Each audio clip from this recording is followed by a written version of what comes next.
Welcome back to another edition of the Link Up featuring Symone, Stanley, Lord Brunson, and yours truly, Tone DeShields II from Chalk It Up Sports, where no matter if we win or if we lose, we just got to charge it to the game. And I'll tell you right now, we've been doing a lot of winning as of late. These past 4 weeks have been great for the spirit, great for the soul. You know, food tasting a little better, the sun is shining just a little bit brighter. And I know we got so many different opinions about the way that game ended. Eagles versus Jags, 28-23. The stat line makes you feel like they blew them out by 20. But the game was much closer than that. And I really can't wait to pick the brain of LB and Symone because, again, I know people have their full range of opinions, and there was plenty of good to talk about. But for some reason, for obvious reason that is, the bad can sometimes overshadow it. But before we get too deep into it, I want to get y'all thoughts about how y'all feeling, man. Like, talk to me. What's going on, Mom? What's going on, LB? Like, just break it down. How y'all day going so far? How's y'all Monday treating y'all? Ladies first. I'm feeling amazing. You know, now that my blood pressure, everything has settled down from yesterday, I'm feeling amazing. We're on a 4-game winning streak. Dallas is food. They next up. It's really nothing to complain about right now. I mean, it's always something. Not right now in my opening intro.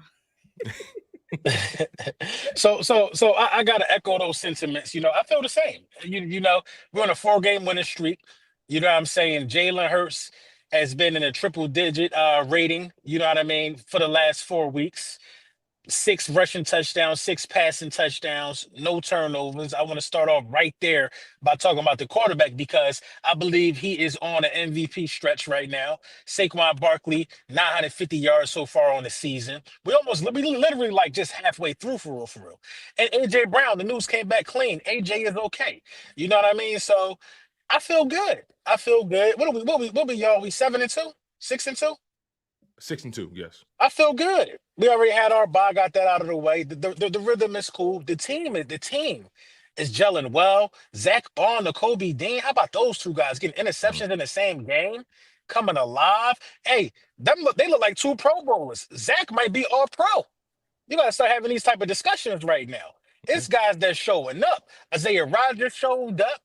You know what I'm saying? Keely Ringo on special teams this year. He already took a buck punt to the crib. He recovered the muff punt. It's a lot of guys that know their role and that's doing what they're supposed to be doing. Do you want me to stop right there? I'm just saying. Do you want me to stop right there? Yeah. Hit the brakes. We got stop right there. We got so much to unpack, and I want us to do this as smoothly and cleanly, and I want to make sure we get everybody their roses because it was a good game for a lot of people. Right. So I don't want to overlook anybody. I want to take this piece by piece. Let's just start here.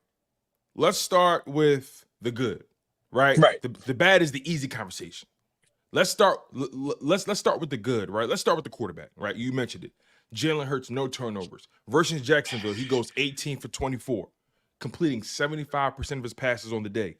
230 passing yards, 2 passing touchdowns, a 132.3 passer rating. He also gives you 13 carries. Now, you can take away 3 of them because he did kneel it 3 times at the end of the game. So basically, he gave you 10 carries for 67 yards, averaging over 5 yards an attempt, 1 rushing touchdown, no turnovers. No turnovers, clean, effective football, picking his spot to win to impact the game, keeping drives alive. The Philadelphia Eagles, if I'm not mistaken, they were well over 50% on 3rd down. 4th down, that's another conversation. We're going to get into that. But then over the past 4 games, 60 for 83 for Jalen Hurts, 72% completion percentage, 844 pass yards, averaging 10 yards an attempt, 6 passing touchdowns, an average rating of 127.5. He gives you 44 additional carries, 159 rushing yards, 6 rushing touchdowns, no turnovers. He's been clean. He's been potent. He's been completely dominant of the opposition. Give me your breakdown, your perspective of the journey Jalen Hurts has had to travel from week 1 up until now. Symone, let's start with you. I would say really just blocking out the noise and staying true to himself. There was a lot of noise early on because, again, there was a lot of mistakes, a lot of turnovers, but I'm just glad that he never lost his confidence. Whether that was a boost with AJ Brown coming back, whether it was the bye week, whatever it was, him staying confident. You heard Devontae Smith saying yesterday that big catch, that big touchdown catch Devontae Smith had.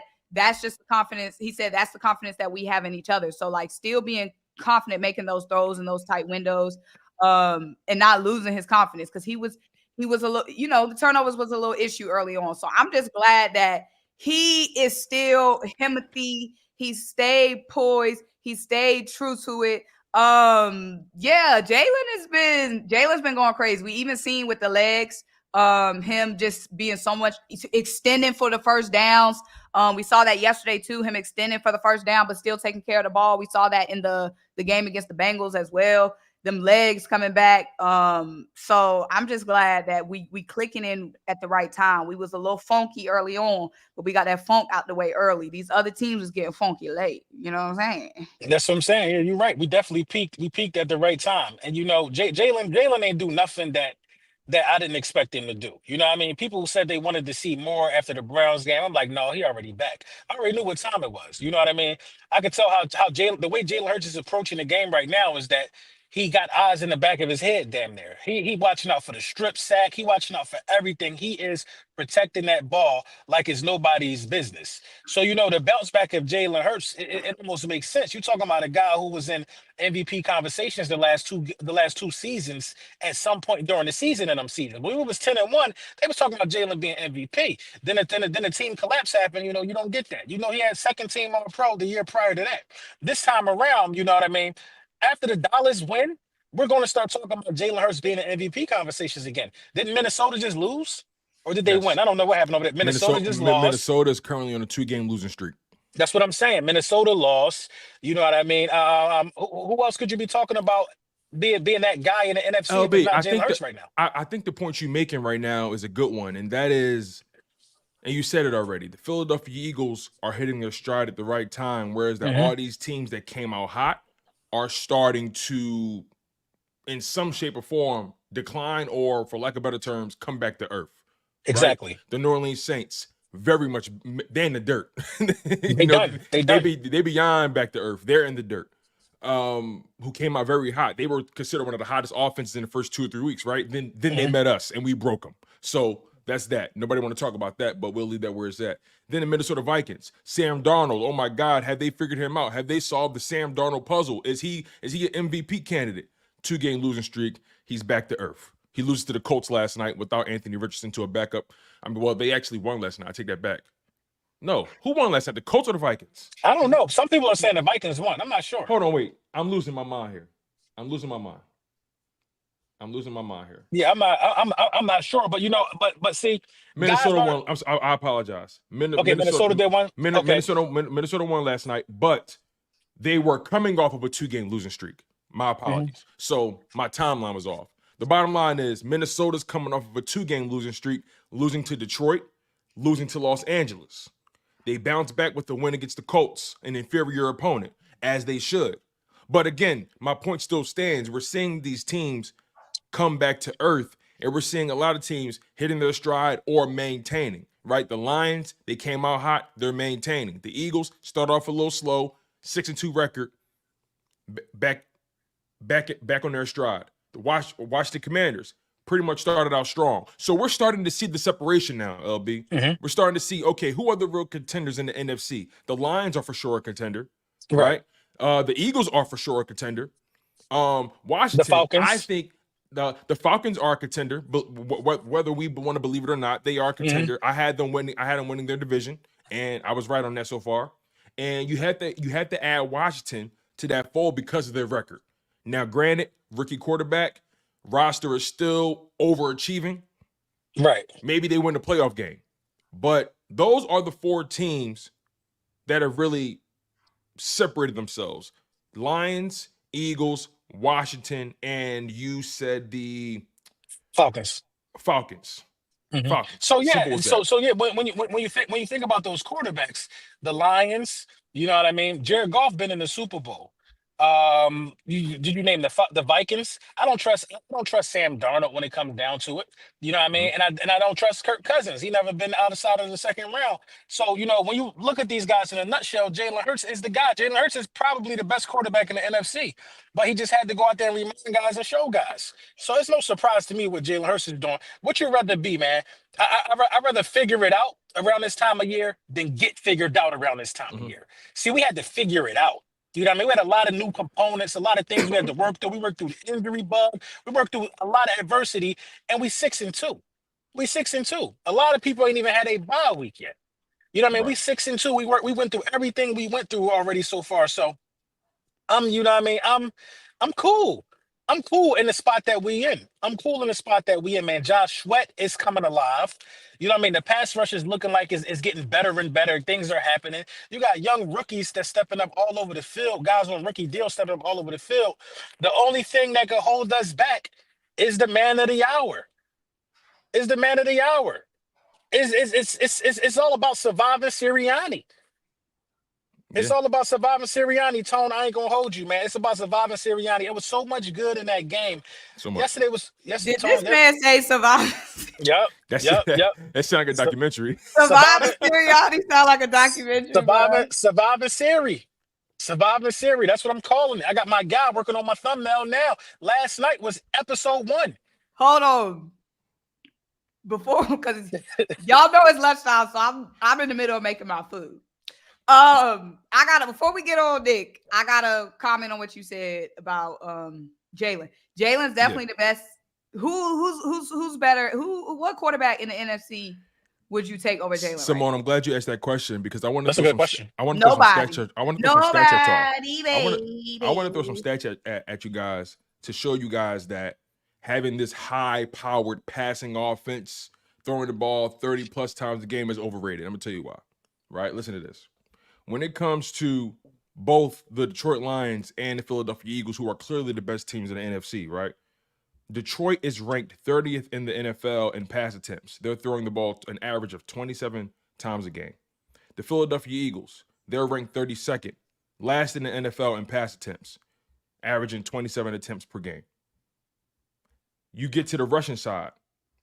Both of these teams are in the top 10 as far as rushing yards. Eagles are ranked 2nd. Detroit is ranked 6th.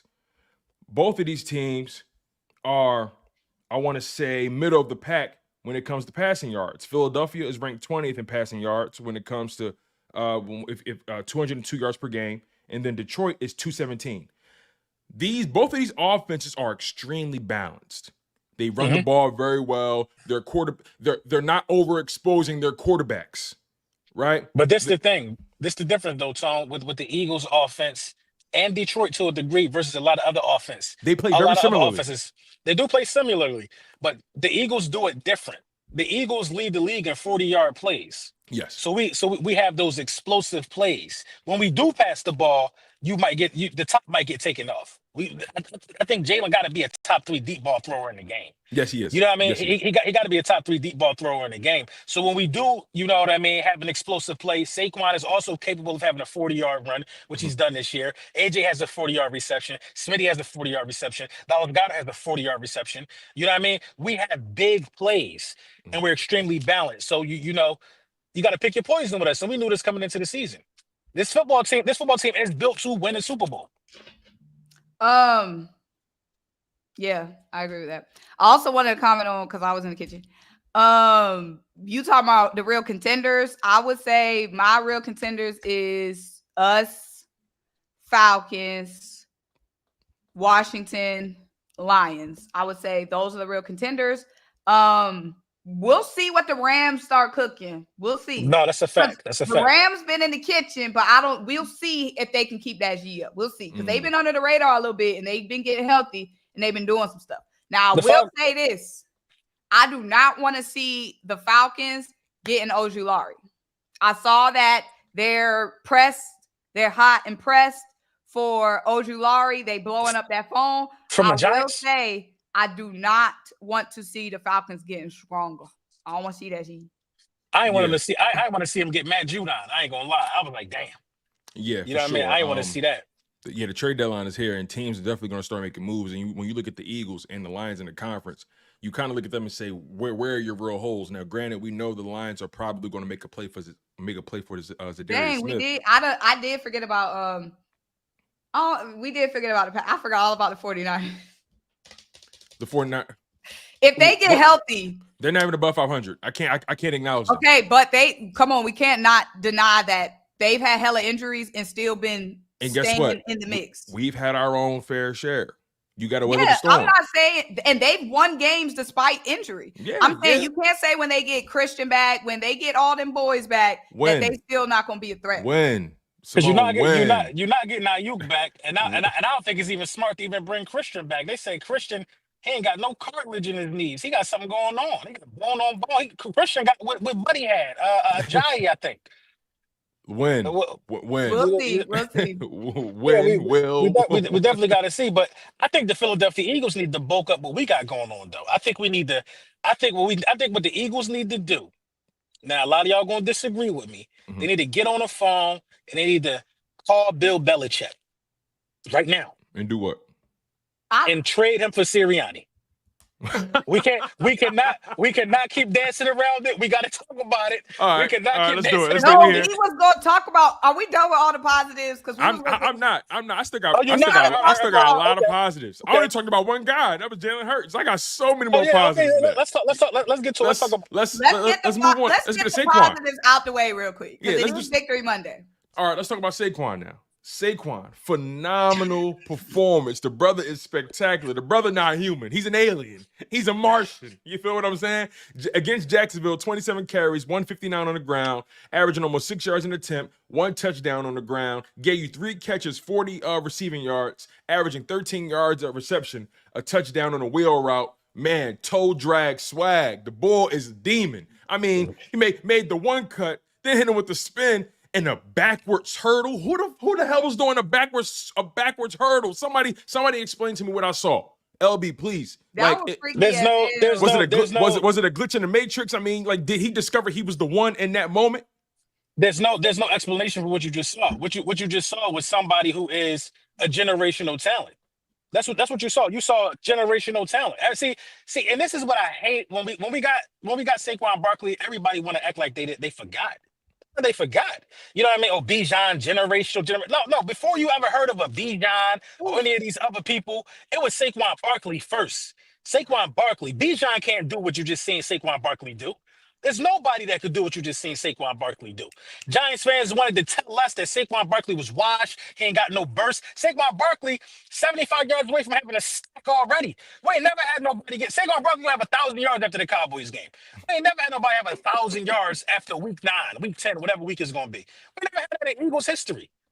That ain't Eagles history. Yeah, over 1,000 yards from scrimmage already. Over 1,000 yards from scrimmage. Total bro, yards. I'm talking about rushing. Oh, just rushing. He got over 1,000 from scrimmage already, right? Yeah. Yeah. Yeah, of course. If it wasn't for Derrick Henry, who was also another physical specimen, generational type talent, Saquon Barkley would be a dark horse MVP candidate, man. I think dark he is horse MVP candidate. He gotta be a candidate. He got to be a candidate. It's not even dark horse, bro. And let me say this. Y'all remember and we had a bye. I don't think Baltimore did yet. Oh, yeah. All that with a bye. Y'all remember Angels in the outfield, how the Angels was moving G around? That's how it looked with that Saquon Barkley. It's like some Angels on the field lifted him up. Because how he floated up. It was he was like -5 pounds. When somebody jump like that, they got to generate that power from their legs. He just was on an elevator. That's what I'm saying. It was like he got lifted up. You got to bend down and you got to gather that. Then you jump up. He just was gone. He was up in the air. So he felt something behind him like a cat. The spin move. But let me say this.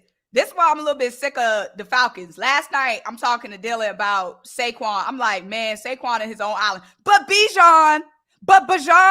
No, Bajan. I said, do not speak another running back. If you want to say Derrick Henry, whatever. Do not speak another running back name in the same mouth as Saquon Barkley. He talking about some Bajan be going crazy too. Bro, he looked like That's why Spider-Man. the Like, Falcons eliminated. his Spidey He sense was do. tingling like It yesterday. definitely was spingling. Bijan be looking crazy. Bijan one cuts is But Saquon y'all next. be looking crazy, but not say it's Saquon. Nah, And Saquon then just, it's some other boys. no, Saquon just upped the score. That's what I'm It's saying. He just it's upped the like, score, yo. bro. You First of all, cannot mention Bajan. listen. The crowd was oohing and ahhing off the spinner. We thought, oh, the spinner was crazy. And Then then the jump after that. Like, he could call somebody to die. Because you always say, oh, what you can't say, oh, in the same 3 second spin. You gonna lose your breath and die. It's Yo. breathtaking, bro. Every time I see the play, all I can say to myself is, yo, this is stupid, yo. it's This insane. is stupid. Like he said he was just playing ball. Like he said he was on autopilot. He just reacted. And That's how it real. was. That's real. If it wasn't nobody there when he landed, it would have been the greatest run of all time. Because Yo. nobody would have caught him. He'd have been gone after that. The amount of creativity required to make a play like that is insane. And was it not third down when that happened? Yes, it was. Yes, it Well, was. It was. Yep. It's the moment too. Like it's the moment. It wasn't just no random. Like all of that captivated in the moment of it being third down. Like you doing that on third down. Like the impact that play had. And But also at the same time, though, you got to shout out to Jalen Hurts for Taking a check down. He took a lot of check downs. Just get the ball in the guy's hands who can make stuff happen. You know what I mean? Shout out to Jalen Hurts for like just taking that and understanding that this guy can potentially make anybody miss on the football field. He's been very patient over the past 4. He's very patient, taking what they give him. He's not trying to win the game in one throw. He is literally just chipping away, and then all of a sudden, boom, Devontae Smith. And I'm glad. The thing is, that's the way they played the game, which makes me so pissed off when we get to the negatives. They played cover. They played a cover 2 high shell the whole game. Mhm. Sometimes they played a quarters defense, but they did not come out there and say AJ Brown and Smitty gonna cook us. They said that's not going to happen today. What's going to happen is we're going to make this dude force throws or take these checkdowns, and we're going to rally to the ball. When you play the game like that, you got to understand that points come at a premium. Yes. You know what I mean? That's Points a very come at a premium. very good point by you. Very good point. You got to, you know what I'm saying? You got to take the points. But Saquon was definitely a bright spot. And it seems like Smitty too, man. When Smitty don't have AJ, Smitty turn into something different. Yeah. When we got to lean on Devontae Smith more, he turns into something different. And he was also one of the big catalysts for bailing out Nick Sirianni and his poor decisions because Smitty caught that deep crossing route. Then he was also able to that was a beautiful throw by Hurts, wasn't it? It was a beautiful throw. it was a dot. It was a dot. Yeah. Like was a the, dot. The spiral was tight. It was a dot. It was off the charts. I mean, Devontae Smith, 6 targets, 4 catches, 87 yards, averaging 21 yards in a reception today or yesterday. 1 touchdown, quarter 46-yard dime from Hurts on the crosser, like you mentioned. The one-handed go-ahead touchdown. The amount of focus that he exercised in that moment. Snag the C-ball, snag ball, toe drag. I mean, the ball was draping over his back. Jalen Hurts says he didn't even have a clear picture, but he knew exactly where he was going to be because they practiced that rep so many times. And I feel like we're seeing. Okay, when it comes to Devontae Smith, right? He doesn't always get the targets, right? In some games he may have 1 target, then he may have 6 or 7 another game. But what stands out to me about Devontae Smith is his ability to stay focused in these moments, right? It's so easy for when you're not getting targets, it's easy to tune out during the game. It's easy to tune out. And guys drop passes. We've seen that happen on so many different occasions. A guy don't see no targets until the 3rd quarter. Now he can't catch a ball to save his life. His ability to just stay focused and always stay ready for some of the toughest catches. Like that catch was a heat check catch. That's not a 4 reception, 3 reception type of day catch. You catch that when you got about 8 in the bank already. You feel what I'm saying? Like he was the glove, bro. We're gonna start calling him the glove, dog. Seriously, shout out to Gary Payton. Yeah. The glove, the glove 2.0. And the thing about it is he ain't a diva. So that's why he's always ready. He don't never get too rattled. Diva. You feel me? That's why he don't get too rattled. He never too high in his emotions. He happy when other people eat.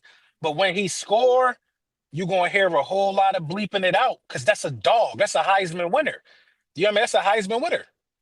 Devontae Smith, bro, be having to make the craziest catches, bro. Always. The other first down catch he had when it was like defender coming in flying and like he had 0.0002 seconds to make a play, and then that touchdown catch.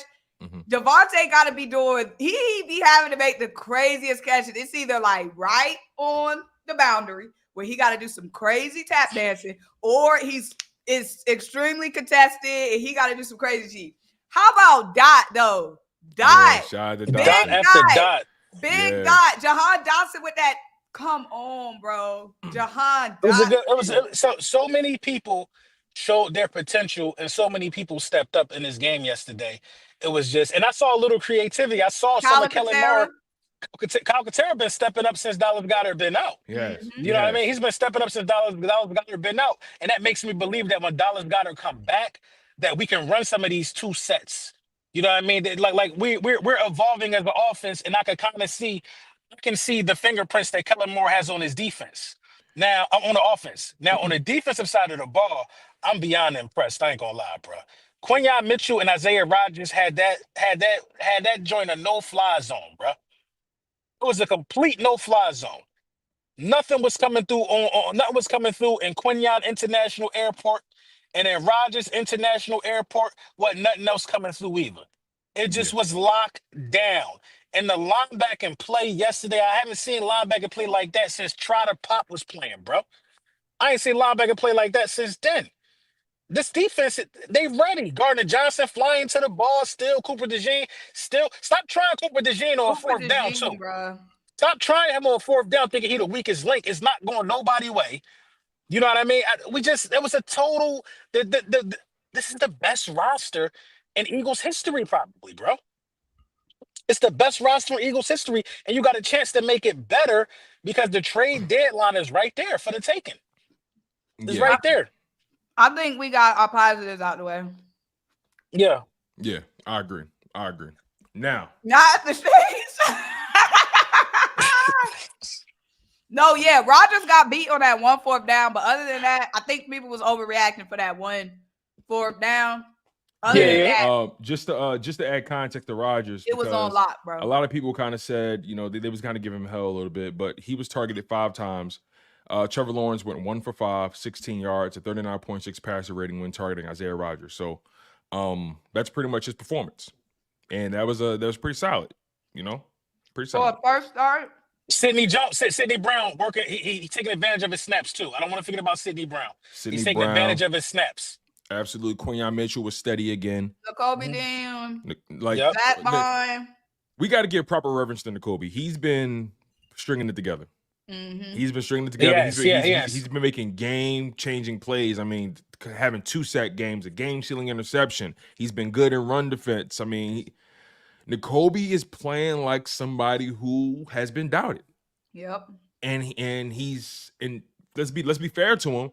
We never really got a chance to see him play continuous snaps because of injuries, or his rookie year he doesn't get any time at all. Year 2, he's hurt. We never seen him play continuously. This is our first time seeing him play a stretch, and he's on pace for 100 tackles. So is Zach Bond. Yeah, you know what I mean. We got to pay Zach. Run. You got to pay Zach now. You got to pay Zach this week. Whenever he's eligible, you got to pay Zach this week, because right now you can get Zach on a nice 2-year deal. Sure. Zach gonna be all pro, and then he gonna be Pro Bowl or whatever. He gonna try up the score. You got to get him now. You got to get Zach Bond paid now. Right. That's what I would do. Now, all right. Negatives. Nick Sirianni infamously left well over a touchdown on the board, be it off of failed 2-point conversions, not taking the field goal on 4th down. Nick Sirianni took a minimum of 7 to 9 points off the board, and he needs to be drug tested, because there are certain situations where you cannot, and I repeat, cannot not take the points. When you're dominating an opponent like this, you don't have to always get touchdowns. You're going to get your touchdowns because you're that good, But when you got an opportunity to put more points on the board, just to add that extra bit of pressure, because pressure is pressure. No matter if it's 2 bricks or 5 bricks, it's still carrying a brick. So therefore, if you got a touchdown or you're about 14 points, 14-0, and you got a chance to make it a 3-possession game, because I look at the game as far as possessions, not just the score. How many possessions will it take for them to recover? And when you just when you kick a field goal to make it 17-0, that's 3 possessions. When you try to go for 2, okay, if you get it, that's 3 possessions still. But if you don't get it, now it's only 2 possessions. So why take that unnecessary risk? He took a lot of ugly risk yesterday, and there's a thin line between being aggressive and being reckless. That man was reckless yesterday. I'd be surprised if we win a Super Bowl with him as our coach. I ain't gonna lie. With how good this football team is and everything we got surrounding us, I'd be surprised if the Philadelphia Eagles win a Super Bowl with him. You see, I'm going to just say it like that. I'm not going to say we can't win a Super Bowl with him. I've been on a get him out of here train since the way last season ended. Nick Sirianni is arrogant. Nick Sirianni wants to make it, he wants it to be known that he is in control some way, and he almost botched that game yesterday. He risked injury with the way that he coached the game, because that tush push shit, if teams got a beat on it, just take the points. You talking about being up 16-0 and then going for 2. It don't even make sense, man. Well, you could just kick the extra point and then make it a 3-possession game. You could the fourth and three, going on for 4th and 3 instead of kicking the field goal don't make sense. 4th and inches. Bro. No, it was 1 4th and 3 that AJ ain't get 2. But when points are coming at a premium, you're not even letting them score. And you see that they're not letting you get the big play at the moment. Take the points. It just doesn't make sense. It's arrogance. It's something in his brain that just ain't clicking. This is not how none of the great coaches would approach the game. This is not. And unfortunately, you ain't going to win like this playing against Baltimore. You know what I'm saying? Doug Peterson is a better coach than Nick Sirianni. Almost caught him. Doug almost caught you. Almost caught you being slow like that. You can't even beat Dan Quinn like that. You can't beat the Campbells. You can't beat a lot of people playing with this type of philosophy. And people want to run around here with this mindset like a win is a win. You can't a win is a win your way to a Super Bowl. You got to play the game the right way. The advanced analytics stuff has ruined it. And you nerds on Twitter, stop getting in my messages talking about advanced analytics. I don't want to hear none of that, bro. I don't care what no computer told you what you should do. You know how to count, and you know that this thing is 7s or 8s, and you know how possessions are generated in the National Football League, or calculated, I should say. Like, come on, man, let's cut it out, bro. That was laughable, bro. He almost threw the game away. A game we was up by 22 win. 22, bro. I don't care about the fumble. 22-0. I ain't gonna lie to y'all. I don't care about the fumble. Yeah, it was a bad call, but that was in the league from time to time. They miss one, and it costs you some points. But had we taken the points that was there for us to take, they would, even if they got the touchdown and went out and they got 8 points out of that. They got a touchdown and a 2-point conversion, right? It wouldn't have mattered because we would have already took points. It still would have been a 2-possession game with that. Had we took our points. And then this is the part that really bothers me about it, y'all. We don't use Jake Elliott. Then we try to use him on his first attempt, 57 yards. Exactly. We iced our own kicker. And I know y'all heard me say that before. And then to not have the wherewithal. You lost to the Falcons by 1 point, and that's a game you didn't take the field goal in. To not understand where you at for real, man. Nick make me nervous, man. Nick Sirianni make me nervous, man. Anybody that think that just because we won that game, we ain't gonna care about it, I'm not trying to hear that, bro. I'm trying to win a championship, bro. I'm not trying to be out here sad at the end of the season with this type of roster. It just don't make no sense. Yeah. Like you said, to not learn your lesson from the Falcons game, which one was a loss, then to go out and survive a Saints game from the same bullshit. You survived a Saints game. It took a last-minute interception to save his job in the Saints game for making the exact same mistakes from the Falcons game. Iced Jake Elliott in the Saints game, did the exact same thing, and then to come back, not learn your lesson. I feel like he felt like he's protected by this little win streak, like, oh, we gonna forget because, oh, we've been winning. Let me try my little trickery again. So you're telling me you're up 22-0. They scored 14 points in 14 seconds. And that's not enough to get you to tighten up. Because after that, you drop back on 4th and inches. You drop back on 4th and inches. After that big ass scare we just have, you don't play it safe after that scare. Then you trot poor Jake Elliott out there at the end of the game to kick a 6. It's the total mismanagement. And I feel like when we were up on the Jags, when we was clicking and everything, and he wasn't taking the points and he was doing all that, that's disrespectful to these other. You felt like you was on the playground, like, oh, we just playing the Jags. Let me have some fun and go for it here. Let me have some fun and not take the points. This is a live football game. You see how quickly you know how quickly things can change. You play and you have to maintain no matter what's going on around you. You have to be consistent. That's the consistency. You train the same whether it's raining outside. You train the same whether it's sunny outside. He thought he could play around and have some fun because we had a 2-score lead against the Jags. No, you still have to coach well and be consistent, because if you don't, then a scare like that could come back. A busted play like that, like Saquon, that busted fake play. If you don't coach the way you're supposed to coach, you could let one bad ref call cost you the game. That's some bullshit. I can't believe that. I just can't believe that. I can't believe it either. You know, the touch push is way too involved in what we got going on for real. Yeah, I don't like that, bro. I'm gonna be honest. It shouldn't be a part of the game plan. It should be we happen to be 4th and 1. Okay, it shouldn't be something you game plan off of, in my opinion. You should, because people have been stopping it this year. Because we're literally doing it too much.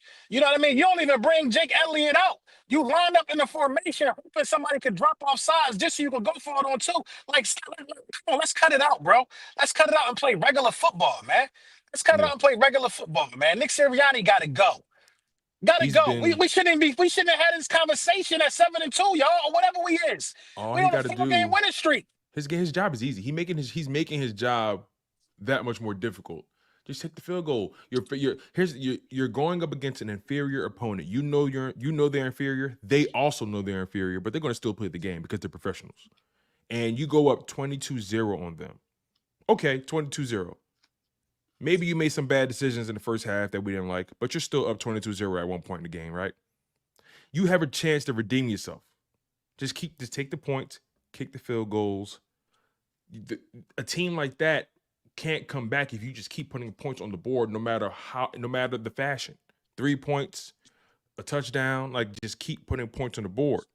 But when you hurt yourself like this and you damn near negate a spectacular Jalen Hurts performance, you damn near negate a spectacular all-time Saquon Barkley game. We almost got that. Almost was a loss. It was almost a loss. And so many of your players elevated their games and showed why they were the better team. And Nick Sirianni just showed that he is still the weakest link, even though we've seen a few games where we're like, okay, he hasn't hurt them. Let's try to flip it, right? Is there a path from this tendency of Nick Sirianni to be ultra aggressive for no reason? Can he still redeem himself? No, he can't. He can't redeem himself. Even with the 6-2 record, he can't make any good decisions going forward. This the thing. He was doing wild stuff in the 22-0 game. He'll do it at any given moment.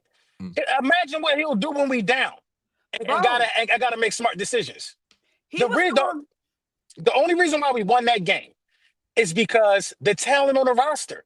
We talk about all the good, right? We talk about Nakobe Dean. We talk about Devontae Smith. Devontae Smith had to catch one of the most improbable passes of the season so far for us to win that game. And 3rd and 22, by the way. 3rd and 22. You feel me? And Jalen Hurts had to throw that ball perfectly. Those are low percentage plays. Nakobe Dean with a walk-off interception, that's a low percentage play. Mm-hmm. That's his first career interception. So many low percentage things had to happen for us to win that game because the coaching malpractice. When if we would have played the game the right way, we running the ball out in that situation. Yeah. The game is over. Yeah. The game is over.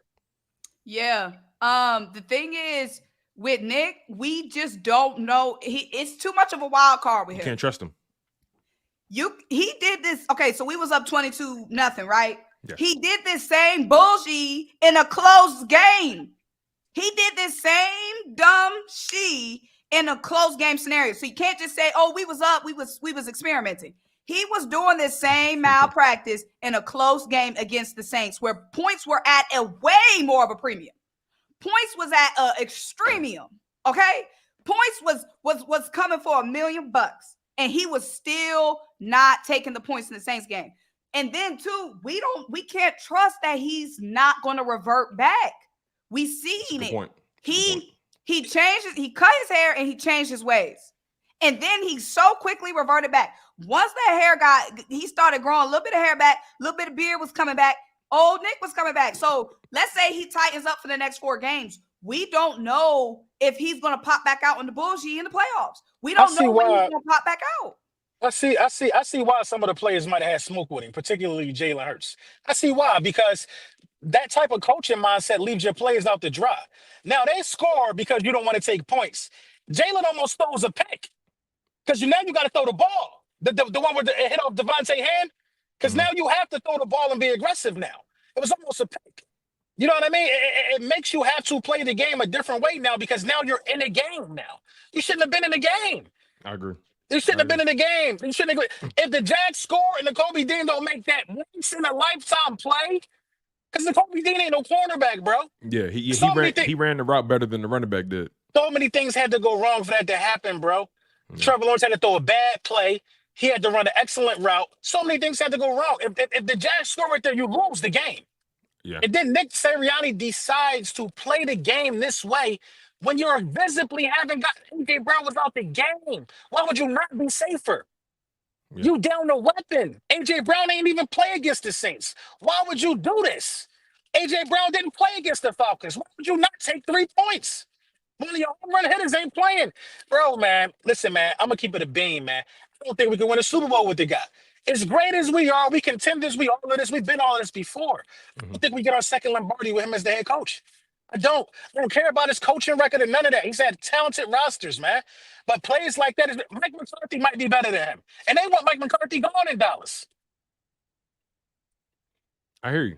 I can't really disagree with you. You know, it's one thing I do want to throw in there though, right? You know, although I agree with everything y'all said, I have no retort whatsoever. I want to try to find the silver lining of this guy, because you know what? How do I disable this chat? How do I disable this chat? They talking about we jumping on a Nick hate train. I don't think people realize what they saw yesterday, man. I got nothing else. Yeah. Look. I'm all for criticizing Nick, and I've done, and I did plenty of that yesterday. And we're doing plenty of that today, right? We did start out with a lot of positives, right? Another positive I do want to highlight, even though Nick has been a very inconsistent decision maker, a baffling decision maker, he's grown to be someone that you can't really trust on a consistent basis to maintain decorum and just coach a simple football game. I do want to give him credit for having his team ready to play for 4 weeks in a row. Because through those shenanigans that we see in a game, Monday through Saturday, he has had his guys ready, locked in on the goal at hand. And to be quite honest with you, if they would have been in this situation 4 or 5 weeks ago, which they have been, you guys brought it up, the Atlanta Falcons game, you can see the maturity amongst the personnel. Now, the head coach, that's another conversation. But you can see the maturity from the personnel from week 2, week 3, up until this point, and handling that situation and responding to Nick's dysfunction. But I do want to give Nick credit for delivering a message throughout the week, and the guys responding to the message and playing up to par. He has to work on himself. The players have figured it out. He has to work on self now. Give him credit for what? Doing 10% of his job? You don't get no credit or no awards for doing 10% of your job. Oh, he had the guys ready. Duh. That's his job. That's like saying, oh, you know what? I do want to give. We've criticized him a lot. No. We gotta be consistent. We criticized him continuously about not having his team ready for 4 straight weeks. That's we his talked job, about that, bro. That's like giving somebody an award for taking out the trash for 6 days. We give Jalen Hurts awards for not turning the ball over. 10 months. Hold on. We give Jalen Hurts awards for not turning the ball over. It's his job to protect the ball, right? But still, we give him credit for keeping it.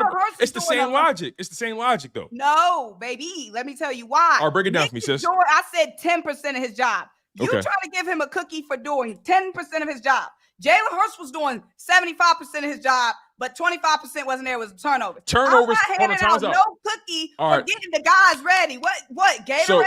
So to your point, going in there and giving a little speech. Hey guys, run fast. Hungry dogs run fast. You don't get no cookies for that. So to your point, no cookies for sabotaging us all season and then getting the guys ready. These is grown men. They know how to get ready. They playing for themselves and they playing to get paid. They ain't got nothing to do with Nick giving a little speech. No, I disagree. I disagree. I disagree. I'm 50-50 on it. I'm 50-50 on it. Hold on, real quick. I disagree. I got to respond to something. I got to respond to what she said, though, because she said, you said 75 and 25%. You said Jalen Hurts is doing 75% of his job. Hence, the turnovers are 25%, right? But when you turn the ball over, that can make up a large majority of why you lose. I don't think having turnover issues is 25% of anything. So again, if we're going to give Jalen Hurts credit for doing the basic part of being a quarterback is protecting the ball, we got to give Nick Sirianni credit for doing his job, having his guys ready Monday through Saturday. A lot of these, hold on, wait. Let me cook. A lot of these NFL guys, when they talk, they say the hardest part is Monday through Saturday. Sunday is the easy part. So Nick Sirianni is fucking up on the easy part. I will give him that. But he does have this team focused. He has them in line. I don't think so. Let me say this first, LB, because he want to compare it to giving cookies. Jalen Hurts had 3 turnovers in the Packers game, right? But we won that game. He still did his job. He still won the game. I'll say one because defense. I'll say defense won that game. Jalen had 2 turnovers in the Saints game, but we still won. So that's 5 turnovers on Jalen Hurts, but he still did his job, i.e. win the game. That's why I said it's still Nick Sirianni won the game. What are we talking about? He won the game. No. We won the game. We have won despite of Nick Sirianni. And they won in spite of Jalen Hurts' turnovers. What are we talking about? We can't keep moving it. No. In terms of having the team prepared, I will say Nick Sirianni has absolutely not had the team prepared. You know what I mean? We was the only team in the NFL that ain't scored in the first quarter until yesterday. You know what I mean? And that is on Nick Sirianni and the game plan. Right. You know what I mean? That's on Nick Sirianni and the game plan for the first 15 scripted plays. I think it's the players that are we putting lipstick on the pig here, man. Nick Sirianni has been a liability this season, man. I agree. You know what I mean? I don't want my position to get lost either. No. I get it. He's a liability. But I'm just trying to acknowledge Monday through Saturday. We've been criticizing him for not having his team ready. What's the message? What's the goal? What is he doing? The first 4 weeks, we killed him for not having his team ready to play. The Buccaneers game, we said, how do you not have his team? We've all said this. We said this. So I don't remember ever saying not having the team ready. I said he was on some bullshit. Maybe you didn't say it directly. I didn't have the Bucs loss on Nick Sirianni. I said that the Bucs loss was on the defense missing 100 tackles. I said the Bucs loss was. I said specifically, I don't have nothing to say about Nick Sirianni after the Bucs loss. That is on record. That's on tape everywhere. I did not blame the Bucs loss on Nick Sirianni. Having the guys ready, I'm not handing no award. I'm not spending. After watching that bullshit, I got nothing nice to say. Oh, you had the guys ready. These is 30-year-old men. They've been playing. They know how to get ready. They know how to stretch. They know how to run the route. Smitty know how to make everybody don't know how to get ready. They know how to reverse hurdle somebody. All of them plays got nothing to do with Nick Sirianni. I think we're the least prepared team in the league. You got to look at how many points we scored in the first quarter. 7 all season. So I don't think Nick Sirianni is doing a good job of getting us prepared, nor is he doing a good job at situational football and some of these times where we call some of these bad decisions. We are 6-2 because of Howie Roseman putting the talent around his roster. Vic Fangio getting his defense. This defense has been prepared. This defense has been ready. You know what I mean? Because it takes a defense to come out here and still win football games when your offense started as slow as we start. You know what I mean? The first game we score points in, we jump out to a 22-point lead. We ain't been up that much on nobody all year. And Nick Sirianni decides to do what he did yesterday. So I have nothing positive. Nick Sirianni was horrible yesterday. horrible. I don't care that he was horrible yesterday. Mhm. Because if the team isn't I as agree. talented as it was, and if the Giants coach came out there and did what Nick Sirianni did, they get blown out. They I get agree. blown out. You can't have a roster. You can't do that with a poor roster. You can't. You can't do that. What if Smitty gets hurt on that play where you got to make that? Wait, you got to turn into the loss. What if you get hurt on that play? Yeah, Saquon, same thing. He had 27 carries. I think a season high in carries. I mean, you You kind of feel me? put your players in a position they really didn't have to That's be in. what. So That's again, right? I don't want it's sounding like I'm trying to defend him from yesterday, and I'm really not. no. I'm really I not. don't think Like, we're trying to like, get your defend him. position. I Get your think position. I think he was awful yesterday. I mean, like awful, like abysmal, like criminal. Like he should be, like I said, he should be drug tested. Absolutely, he should be drug tested. But there was a clear disconnect those first 4 weeks between everybody. There was a clear disconnect between be it head coach, OC, DC. There was a disconnect. They were inconsistent. They were immature defensively. The quarterback had turnover issues. They were battling injuries. The first 4 weeks was just so many issues that we were trying to figure out what's going on. Nick Sirianni, what's your decision making? What's going on? You can't hurt your team. It was so many things we were addressing. And now we've seen this team for 4 straight weeks finally moving on one accord. The thing that stands out is Nick Sirianni's decision making. So that's something that they have to button up. They have 8 weeks to get it figured out for the playoffs because these are the kind of decisions that will kill you when it matters most, when you're going up against a team like Detroit or the Ravens or the Chiefs, teams that will make you pay. So Nick Sirianni is not being bailed out on, under any circumstance. He needs to be held accountable for that. He would be in my office Monday morning if I was Jeffrey Lurie. He would be in my office. Yeah, you have to take the decision making away. Yo, you need to say, bro, you need to just direct traffic or do something else. But Kellen Moore is to make all the decisions for the offense. Kellen Moore got to make all the decisions for the offense. Yo, nothing changes with this team if you fire Nick Sirianni and Kellen Moore is the interim head coach. Nothing changed. I do agree with that. What changes? Let's think about this. That. Nick Sirianni don't call offense or defense. What the hell changed? We would lose a motivational speaker who ain't motivating nobody. We ain't coming out putting up points. He an offensive guy by trade. Nothing changes if you make Fangio or Kellen Moore the interim head coach. Now in the middle of the season, nothing changed. So, hold on. I agree schematically and production wise, maybe nothing changes, but that means that Vic Fangio and Kellen Moore have additional tasks which can distract them from what their main why they're really there. So I'm not going to pretend. I mean, we've seen guys who have been DCs, they become head coaches. They're not the same guy, and they're running their defense. So I don't want to just jump out the window and say nothing would change. Something would change. Something would change because we've seen Vic Fangio as the head coach, not the most success, right?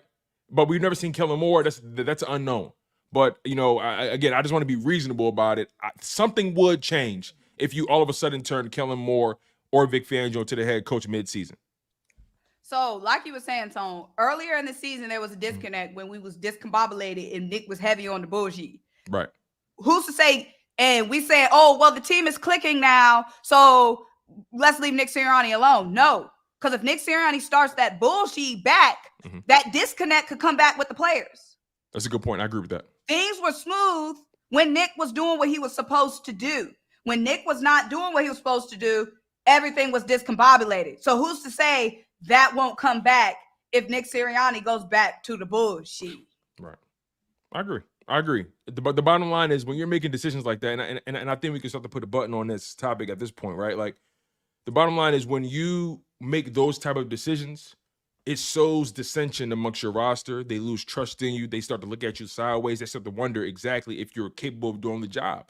And they start to look at you as the weak link, right? They start to look at you saying, hold on, wait, we doing your job. We bailing you out. We telling you what to do offensively. We telling you what we want to do. Like, this decision-making thing is a huge deal. Games are won and lost based off of your head coach making the key decision at a key moment. And sometimes he overcomplicates the simple things. Right? Just take the field goal, watch the game, play the game, pace the game, get it. Like, he's been going for it in situations that are not gotta have it. That's what's blowing my mind, right? In the gotta have a situation, okay, take the 2 points or go for it on fourth down. These aren't gotta have it situations. You're dominating the opponent. He didn't even challenge the Barkley fumble. I don't know if it was a challengeable play, but they didn't let him. They didn't let him. They let him. Yeah, they already the replay assist thing they call it. They reviewed it and they claimed that it was what it was. Yeah, well. And they're lying, by the way, but that's a different conversation. But let's get to the super chats, y'all. I can't even see him. And I got you, brother.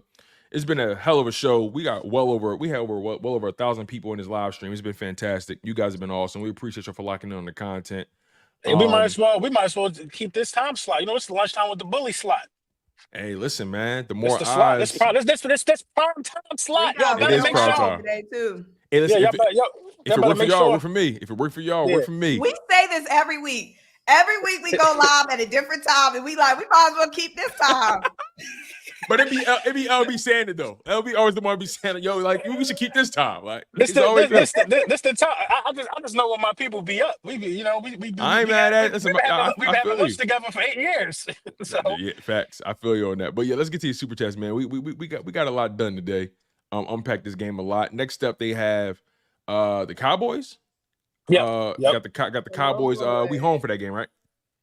No, we go to Dallas. We go to Dallas. Okay, so Eagles got Dallas on the road. Dallas is on the ropes.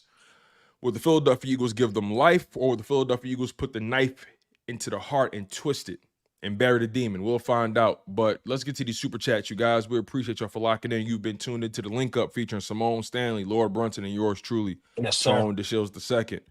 All right. Chris, the Raikage Bruce with the $1.99 super chat. He says Nick and Dallas versus the Eagles this week.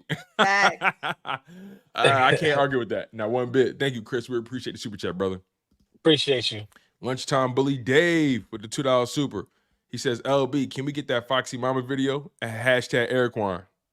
I see. I got a couple other videos I'm shooting. That's the old project, but we'll see.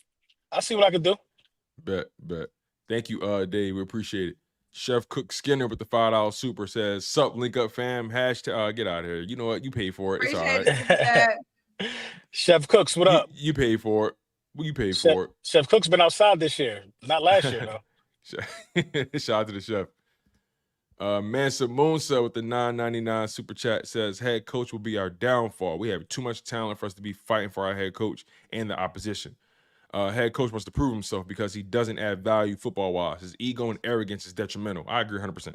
Yeah, 100%. That's the best way to put it. You laid it out perfectly. I've been calling him arrogant for weeks. Appreciate it, super chat. Warv back again with the $4.99. He says, for the Isaiah Rodgers fans, he got picked on all second half. He's even a worse tackler than Slay. Well, we knew Isaiah Rodgers wasn't a tackling machine. That's one thing we do know. But according to NFL Next Gen stats, Isaiah Rodgers was targeted 5 times.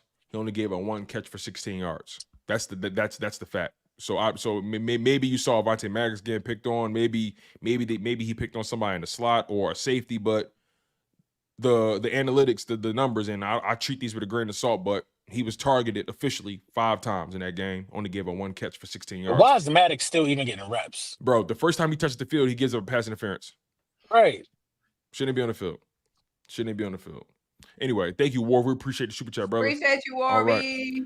Philly 007 with the $2 super chat. He says, "Do y'all think Hurts gained his respect back?" Listen, that's not even what I care about anymore. Absolutely. Man. I don't care about that. He never lost his respect. Yeah.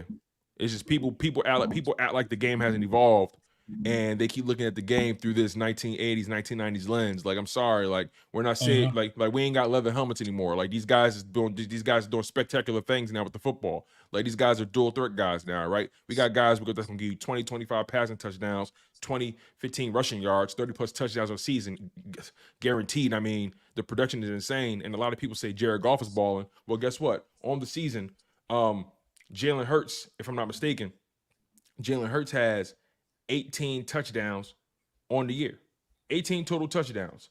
He has 10 passing touchdowns, and he has 8 rushing touchdowns. 18 on the season. Jared Goff has 14, all passing. So again, production is production no matter where you get it from. Right. We knew Jalen Hurts had the respect. It's only a matter of time for people to realize it. And look, if they don't want to realize it, it's all good, man. They could kick rocks. All we know is we run into the Lombardi. That's the goal here. They gonna see us at the end with the ring. That's all it is, man. Big rings and things. You feel me? So fuck their respect. You know what I mean? Thank you, 007. Appreciate you, brother. Chef back again with the $5. He says, "Come on, Eagles fans. Y'all know you would take Jaden Daniels over Hurts. Why would I?" Next comment. Why would I? Next comment. Why would I? He's giving you 6-7 games of, okay, but can he last? It takes time to last in this league. You feel what I'm saying? He's a one-hit wonder as far as I'm concerned right now.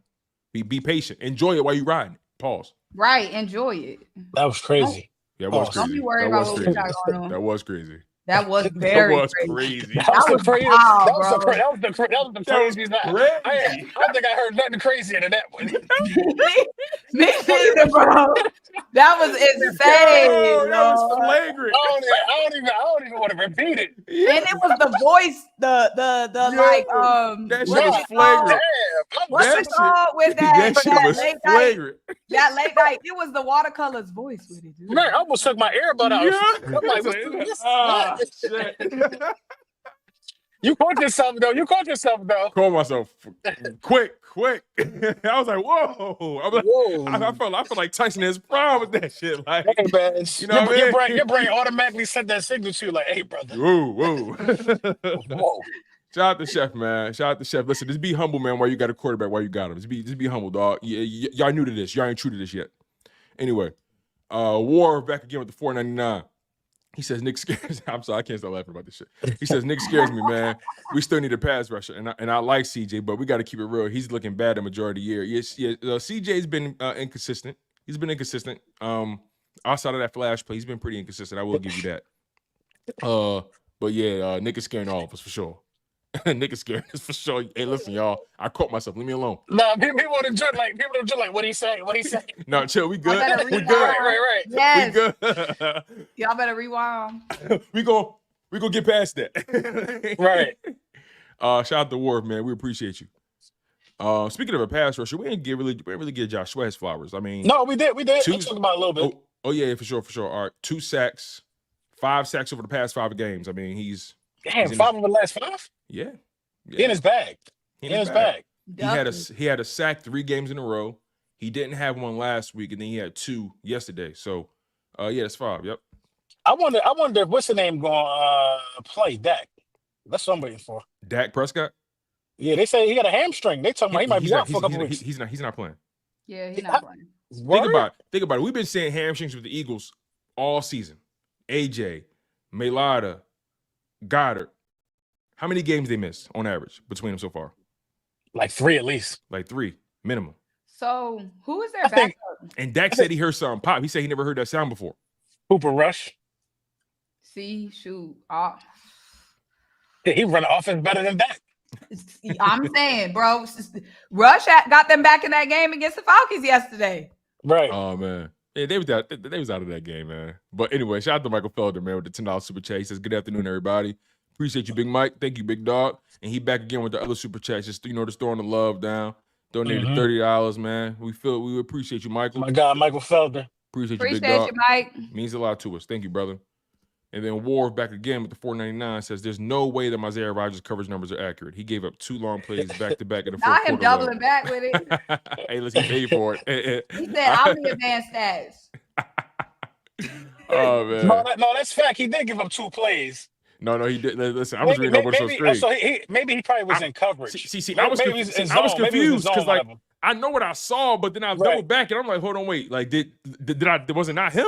Like so, right. Maybe he was in zone. Listen, now I only watched the game once. I got to rewatch it.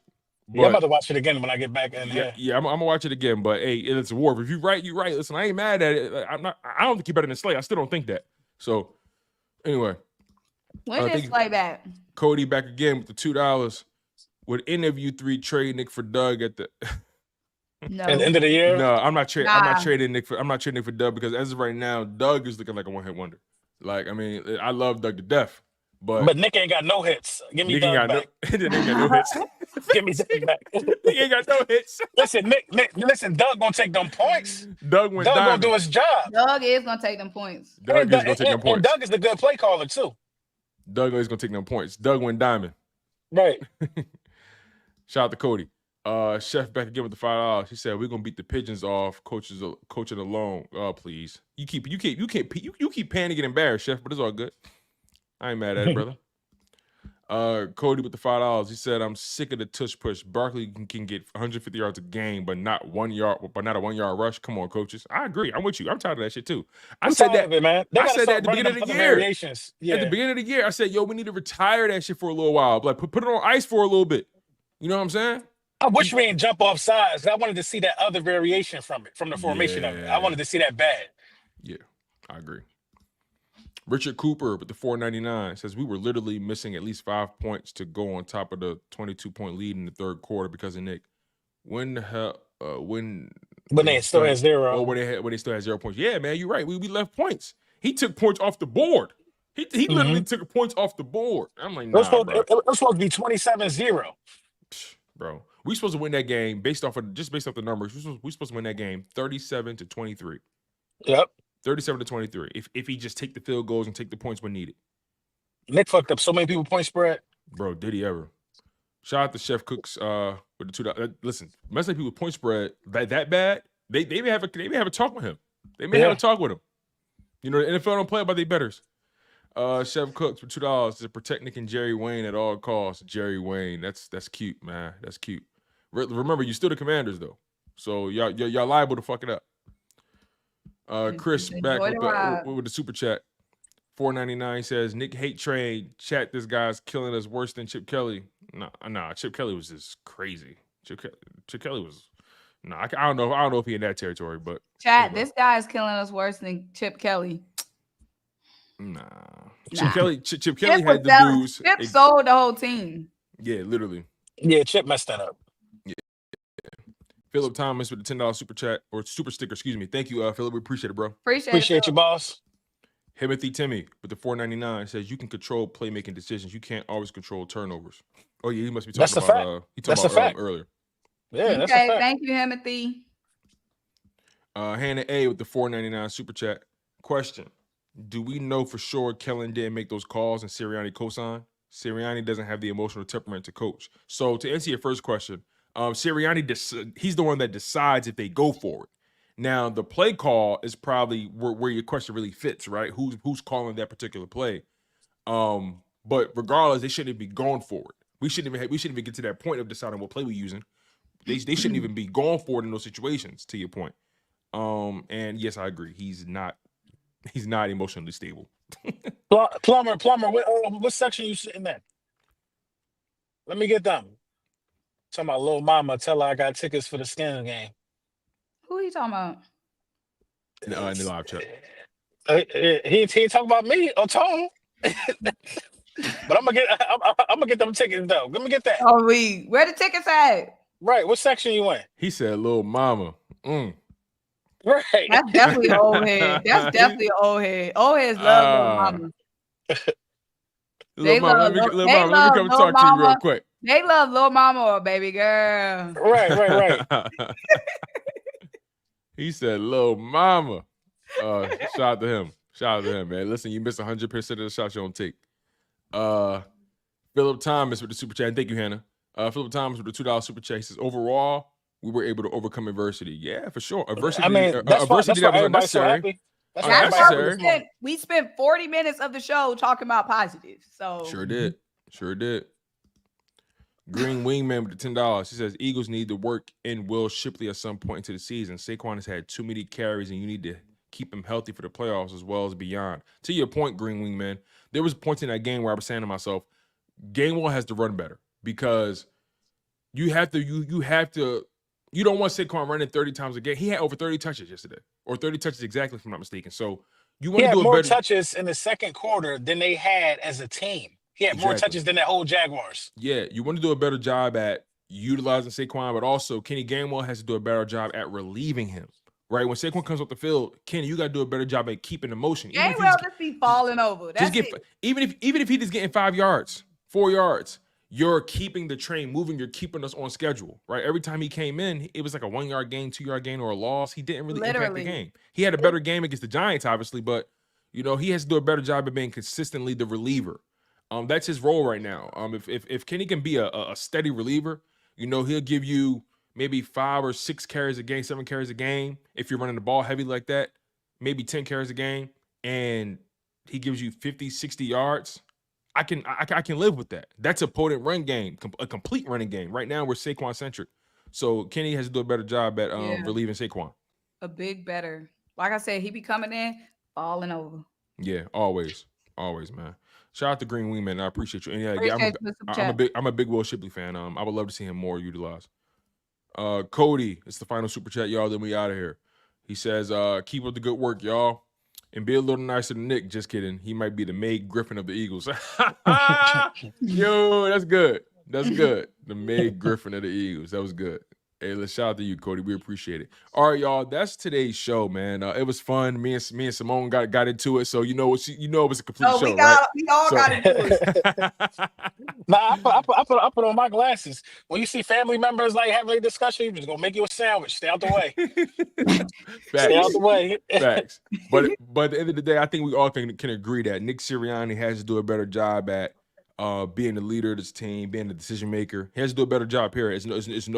There's no ifs, ands, buts about it. There's no way around it. He's costing his team points. He's going to cost them a game. He's already cost them a couple. I'm looking at Buddy. He's talking about what's the ad? Plumber.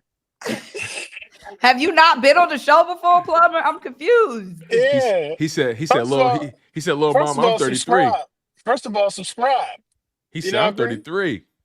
He said, somebody said, I like a little disagreement, shows different perspectives. Yeah, I feel like we do a good job. Yeah. When we be going at it. It ain't like what Skip did to Shannon. Yeah. It ain't like crazy. that. Every once in a while, we going usually I feel like 90% of the time we all be agreeing. Yeah. We agree. And it could because we all want the same thing, and we all rock with this team at the end of the day. So we always pretty much going to believe. I say this all the time, right? And then we can close the show on this. We all want the same thing in the end, but we just all have different philosophies on how to get it done, right? Some people want Jalen Hurts to play one way. Some people want him to play another way. And then Nick Sirianni, I think we're all in agreement that he's a bad decision maker, but some people want to give him a little bit more credit. Some people don't want to give him any credit, right? So I feel like there are these nuggets about the Eagles that are polarizing, that really do split the aisle. And it's so ironic, given the climate we're in right now, right? Like sports is just such a polarizing game, and you're always going to disagree on philosophy. But when it comes to the Eagles, man, as long as they keep winning, that's all that matters, right? On the season, they are 6-2. Next up, they got the Dallas Cowboys, hoping to go 7-2. I think they will go 7-2, especially if Dak doesn't play. Any final words from y'all before we get out of here? No. A win is a win. We still winning. 4-game winning streak. I won't start complaining again until next week. Dallas is food. That's all I got to say. They food. I really hope we blow them out. I don't care who healthy. I don't care who not. I don't hear no excuses. They got to go. They got to go. They got to get packed up. They got to go. They got to get swept this year. And Terrence Parsons, if you're watching this, just make sure you have my money, bro. Zelle, Venmo. Yeah, he need to cough up that money. Yeah, Zelle, Venmo. Y'all made a bet? Y'all made a friendly bet? The friendly. I don't do no friendly bets. I don't do friendly low cousins, and I like if we'd have made a friendly bet, it would have been some push-ups involved or something. This bet about some chicken. Bitcoin, sandbox. I accept everything. Has the number been disclosed, or y'all keeping that low? It was $500. It was a little 500. Little 500. A little nickel. Did he confirm? Did he agree to that? He better be careful, man. He confirmed. He confirmed. Yeah, he need to cough that but listen, here's the thing though. He need to be careful making bets because I know Micah got him on an allowance or something, so he got to be careful. Like he got it. That's why I said I was like, let me get a little bit of NFL, big bro. That's That's why I told him. I said a little 5 piece, little 5. Ticket off the top. Mike ain't gonna see it. So just take it off the top. Yeah, just a little sneaker money. That's what I'm saying. Give me that sneaker money. Man, we good. Oh man, I love it. And just to put a button on the show, y'all, we appreciate y'all. I just want to make it very clear. Jalen Hurts over the past 4 games, completing 72% of his passes, 60 for 83, 844 passing yards, 12 total touchdowns, 159 rushing yards, no turnovers, averaging over 10 yards a pass attempt, averaging a 127.5 passer rating, just playing at an elite level right now, operating the offense at a high level, being patient, allowing his numbers to do what they're going to do. Man, oh man. Jalen Hurts in his bag. He in his bag right now. And I think he's going to really put up some numbers in Dallas. And it's straight like that. So, Eagles fans, be out of here. Y'all have been tuned into the link up. Smash that like button. Smash that like button. And by the way, smash that like button. Make sure you're subscribed to Symone Stanley. Subscribe to Lord Brunson. Subscribe to me, Tone DeShields II, at Chalk It Up Sports, where no matter if we win or if we lose, We just got to charge it to the game. Once again, this has been the Link Up featuring Symone Stanley, Lord Brunson, and myself, Tone DeShields II. And we're out of here, y'all. Fly Eagles fly. Play the beat.